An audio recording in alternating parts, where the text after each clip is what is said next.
Halo Bapak Ibu, saudara-saudari sekalian, lovers and haters, salam cerdas Indonesiaku. Jumpa lagi kita pada kesempatan kali ini. Bagi Anda yang belum subscribe channel saya, silakan subscribe channel saya, tekan loncengnya agar Anda dapat notifikasi setiap kali saya mengupload video-video saya. Oke, pada kesempatan kali ini saya akan membahas pendapat dari pihak Kementerian Perdagangan Indonesia yang diwakili oleh Wakil Menteri Perdagangannya. Ya. Di dalam sebuah acara tentang kripto, ya, beberapa hari yang lalu. Nah, di situ ada seorang bapak yang ketika acara tanya jawab, dia bertanya tentang Pi Network, karena yang bersangkutan bapak ini adalah penambang Pi Network, yang maksud saya penambang Pi Coin dari Pi Network. Nah, dia bertanya kepada Bapak Wakil Menteri Perdagangan. Kita lihat saja sebagian cuplikan dari videonya supaya Anda lebih paham apa yang ditanyakan oleh Bapak itu. Mari kita lihat videonya. Di dalam kelompok kami itu pionir di PI Network. PI Network itu dirancang bukan sebagai crypto aset, tapi benar-benar cryptocurrency yang pada tanggal 1 Agustus yang akan datang ini akan memasuki fase mainnet tertutup. Jadi kami hanya bisa tukar-menukar atau saling jual beli dengan sesama anggota, tapi belum diizinkan keluar. Kecuali nanti pada open mainnet atau mainnet terbuka pada 1 Januari, kami boleh menggunakan Pi Network itu, Pi Coin itu untuk belanja. Karena Pi itu memang dirancang untuk belanja, bukan sebagai aset, tapi memang sebagai uang. Sejak awal dirancang sebagai uang. Dan di Indonesia akan ada 2 pasar, PI Market dan PI Chain Mall yang merupakan cabang dari Hong Kong. Di situ kita bisa belanja dengan PI. Ya, kita belanja dengan PI. Nah, kalau Anda dengar tadi, Bapak ini memperkenalkan dirinya sebagai pionir dari Pi Network. Tapi entah kenapa Bapak ini bilang PI Network is okay lah, ya. Dia bilang Pi Coin itu diciptakan sebagai crypto assets, ya, bukan cryptocurrency. Atau terbalik saya tadi, ya. Ya, crypto asset atau cryptocurrency ya dia aja gitu, ya. Istilahnya dia bilang bukan sebagai crypto asset tapi cryptocurrency, kira-kira gitu dia bilang. Ini artinya Bapak ini nggak ngerti apa itu crypto asset, apa itu cryptocurrency, ya. Ya sama lah Pak, crypto asset atau cryptocurrency itu sami mawon gitu, ya.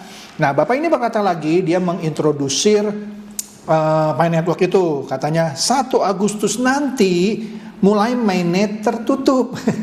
Padahal kalau kita lihat dari white papernya awal-awal itu sudah berkali-kali mundur, dan pada Pi Today yaitu 28 Juni yang lalu itu sudah open network harusnya.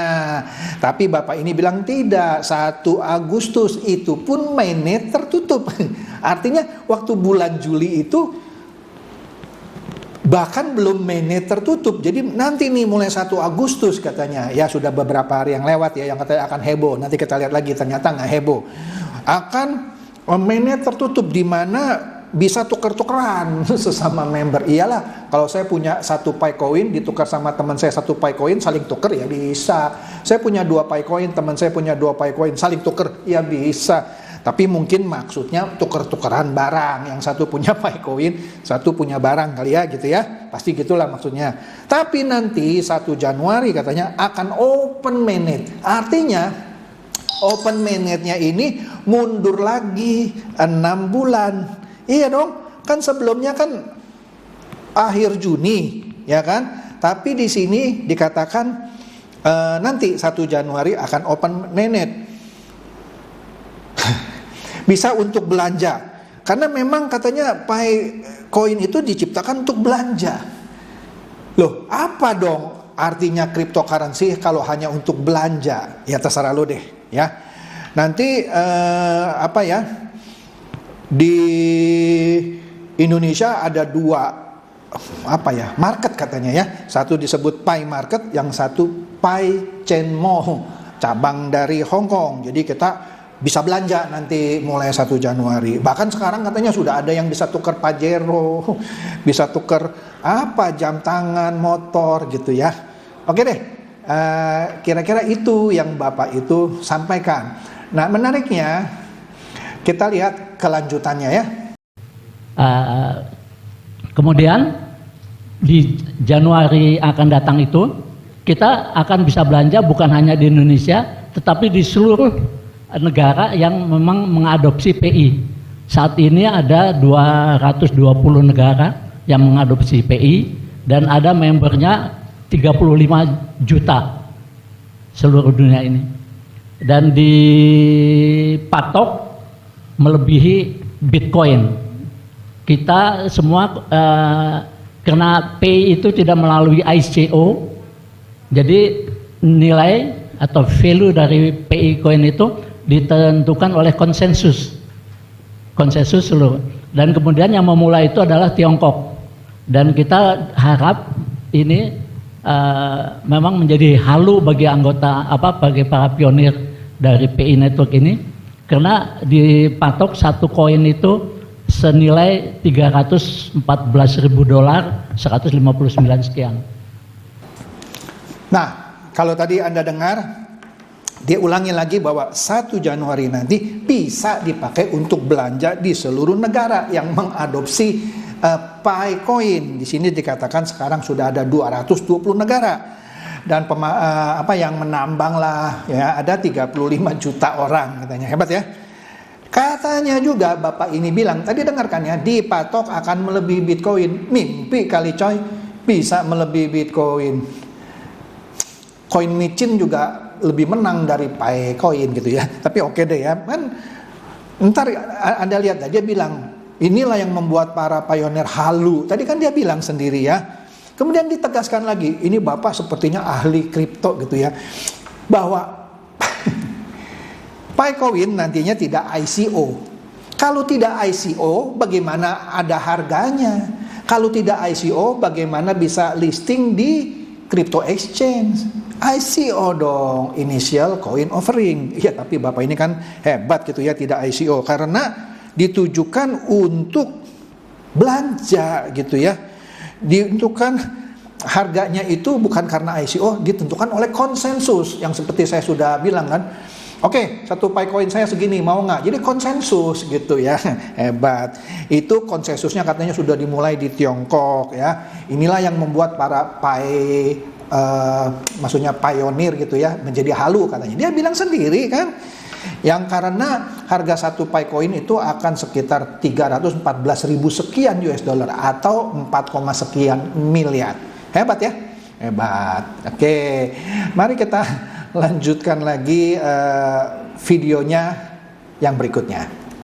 Nah, yang menjadi pertanyaan saya kepada Bapak Wakil Menteri itu, bagaimana menghadapi ini? Karena anggota PI Network di Indonesia itu dalam posisi urutan keempat dunia. Pertama Tiongkok, kemudian India, kemudian USA, dan keempat Indonesia. Di bawahnya itu ada Vietnam, ada Filipina, ada Malaysia dan lain-lain dari 220 itu. Memang kami sudah bersiaga dalam pengertian begini. PI itu tidak untuk belanja sembarangan, misalnya kita beli apa di toko ini, enggak. Memang kita akan membeli di toko PI sendiri yang akan melayani. Saat ini sudah barter, sudah dimulai. Kami istilahnya barter, bukan jual beli, barter. Itu ada emas, sudah mulai, malah ada macam-macam, ada mulai laptop dan apa-apa di PI. Apakah ini termasuk kegiatan ilegal atau tidak, itu yang menjadi pertanyaan saya, karena saya juga pemegang PI yang nggak sedikit Ya, saya pemegang PI ribuan, dan kalau satu PI itu 314.000 dolar, bayangkan hari ini nanti 1 Agustus saya sudah termasuk miliarder, mungkin juga triliuner Indonesia, boleh di urutan keberapa nggak tahu. Sekian, terima kasih. Nah, tadi Anda dengar sendiri gitu ya, dia nanya gitu kepada Bapak Wakil Menteri Perdagangan, Bapak Dr. Jerry Sambuaga ya. Dia bilang, bagaimana nih kita Indonesia menghadapi ini katanya ya. Karena Indonesia itu nomor 4 katanya ya. Dan kami katanya bersiaga karena PiCoin ini tidak dipakai untuk sembarang belanja katanya. Dan sekarang ini barter sudah dimulai, misalnya barter PiCoin dengan emas, PiCoin dengan laptop, ada juga dengan Pajero gitu ya. Nah, pertanyaannya to the point dia, apakah ini ilegal? Apakah ini ilegal? Karena dia bilang dia punya ribuan PiCoin. Kalau satu PiCoin itu 314.000 dolar alias sekitar 4 miliar sekian, dia ini miliarder bahkan triliuner. Dia yang bilang sendiri salah satu triliuner Indonesia gara-gara PiCoin, ya kan? Dia yang bilang sendiri, kan disambut oleh tepuk tangan. Oke? Menarik ya. Inilah orang-orang yang sudah terdoktrin menjadi orang kaya atau sultan gara-gara nambang PiCoin. Nah, kita dengarkan jawaban dari Wakil Menteri Perdagangan dari Kemendak, Bapak Dr. Jerry Sambuaga. Ini dia. Baik, terima kasih tadi Pak. Saya pikir ini menarik tadi Bapak ya, datang ke sini melihat dan juga menanyakan hal yang menurut saya sangat sangat challenging ya. Saya harus sampaikan apa adanya ya, mungkin di depan teman-teman dan juga di depan Mbak anggota Dewan, bahwa memang per hari ini ya, sampai dengan sekarang ya, kalau kami sebagai regulator dan tentunya kita sebagai warga negara yang patuh dengan peraturan dan regulasi, kita mengikuti peraturan yang menyatakan bahwa alat pembayaran itu hanya rupiah ya. Dengan kata lain, kripto tidak bisa jadi alat bayar ya, itu satu. Jadi berangkat daripada konsep itu ya, kita juga tidak bisa mengimplementasi ruang-ruang lain untuk kripto selain dipakai sebagai komoditas gitu. Saya sudah dengar itu yang Bapak sampaikan, ada beberapa teman-teman juga menyampaikan kepada saya nilainya tinggi, betul itu Pak, lalu juga terafiliasi dengan negara-negara lain ya kan, lalu investasi juga cukup cukup menggiurkan ya, dan tentu bisa dipakai sesama member, betul ya. Nah, itu saya dilaporkan kepada saya juga tuh kejadian-kejadian itu ya. Apa yang saya bisa sampaikan kepada Bapak ya, ini mohon izin Mbak anggota Dewan. Pertama, saran saya lebih baik jangan ya, ini teman-teman yang lain juga bisa mendengar ya. Kenapa? Karena ya, selama itu tadi digunakan dalam kategori untuk bisa melakukan transaksi sebagai alat bayar, itu kan tidak comply dengan regulasi kita. Bahwa nanti misalnya kita beli kripto, kita simpen, kita jual, dapat duit, kita cash out, kita beli barang, nah itu lain soal. Nah, di sini Bapak Dr. Jerry Sambuaga sebagai Wakil Menteri Perdagangan menjelaskan bahwa tadi Anda dengar ya, undang-undang loh, bukan peraturan pemerintah, bukan peraturan menteri, undang-undang tingkatnya jauh lebih tinggi. Hanya satu tingkat di bawah undang-undang dasar sudah mengatur bahwa hanya rupiahlah yang menjadi alat bayar. Kan saya sudah pernah review sebelumnya ya, kalau dulu sekitar mungkin 10 tahun yang lalu, kalau saya mau ke Singapura beli tiket itu harganya dipatok dengan US dollar. Saya harus cari US dollar untuk beli tiket. Kalau saya tidak ketemu US dollar, maka saya dipatok dengan kurs yang seenaknya. Kemudian keluarlah undang-undang yang bilang semua jual beli di Indonesia harus dengan rupiah, karena hanya dengan demikian kita menyatakan kedaulatan kita, dan itu sudah ditegaskan oleh undang-undang. Dengan kata lain, Pak Jerry bilang kripto sekarang ini tidak bisa digunakan sebagai alat bayar. Lah, US dollar aja nggak bisa dipakai sebagai alat bayar, apalagi cuman kripto ya. yang harganya seenaknya turun naik gitu ya. Dan kita Indonesia tidak bisa mengimplementasikan kripto itu selain hanya sebagai komoditas, sebagai aset. Nggak bisa dipakai untuk barter. Nah, barter itu cuma nama, padahal kan ini saya punya kripto, tukar dengan minyak goreng, ini tukar ya. Bukan, itu namanya beli. Dikelabuhi aja bilangnya barter gitu. Iyalah, apa bedanya kalau minyak goreng saya barter sama rupiah, dibeli sama rupiah. Nah, cuman kalau bebek dungu halu dan idiot masih ngeyel bahwa ini barter katanya. Nah, Pak Wakil Menteri bilang tidak bisa mengimplementasikan kripto selain sebagai komoditas. Jelas ya. Nah, betul katanya Pak Wakil Menteri juga sudah mendapatkan laporan, Pak, ini dari masyarakat. Jadi dia bilang sendiri kan bahwa Picoin itu nanti akan nilainya tinggi, mengalahkan Bitcoin ya. Investasinya murah, cuman klik petir, jeder katanya gitu ya kan, investasi murah gitu ya. Dan bisa dipakai ke sesama member katanya ya. Tapi Pak Wakil Menteri ini bilang jangan. Karena undang-undangnya sudah mengatur bahwa yang bisa dipakai sebagai alat bayar hanya rupiah, ya.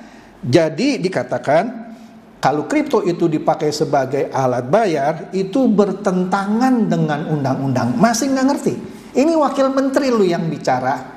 Wakil Menteri, Anda boleh nggak percaya sama saya, tapi kalau Wakil Menteri sudah bilang ini mewakili pemerintah.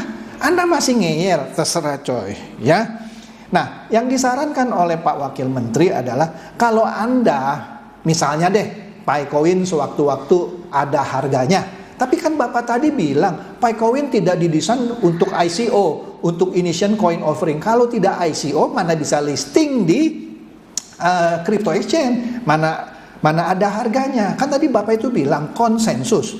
Nah, sedangkan Pak Menteri bilang yang benar adalah kalau Anda punya kripto, apapun itu, Bitcoin, Ethereum, Dogecoin, Shiba Inu, Anda cash out, maksudnya Anda jual, dapatkan rupiahnya dipakai sebagai alat untuk berbayar, alat untuk membayar belanja dan seterusnya. Bukan Anda pakai Shiba Inu, Dogecoin, Picoin untuk alat bayar. Jadi yang benar adalah kriptonya di cash out dulu menjadi rupiah, baru bisa dipakai sebagai alat bayar. Jadi kalau penjelasan Pak Dr. Jerry Sambuaga yang sudah santai dan detail dan tegas gitu ya, bahwa itu melanggar undang-undang, Anda masih nggak percaya, mau tetap barter, silakan coy. Jangan sampai Anda melanggar undang-undang dan diseret ke meja hijau ya. Apalagi terang-terangan mamerin, nih saya punya Picoin, ditukar dengan satu motor gitu ya. Nah, kalau Anda dipegang karena dipegang dan didakwa karena melanggar undang-undang, bisa masuk penjara itu karena Anda melanggar undang-undang.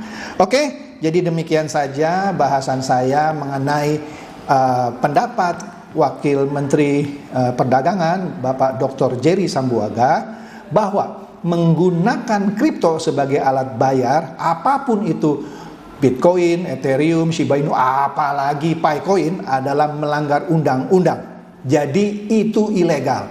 Jadi menjawab pertanyaan Bapak tadi, apakah itu ilegal? Iya, ilegal.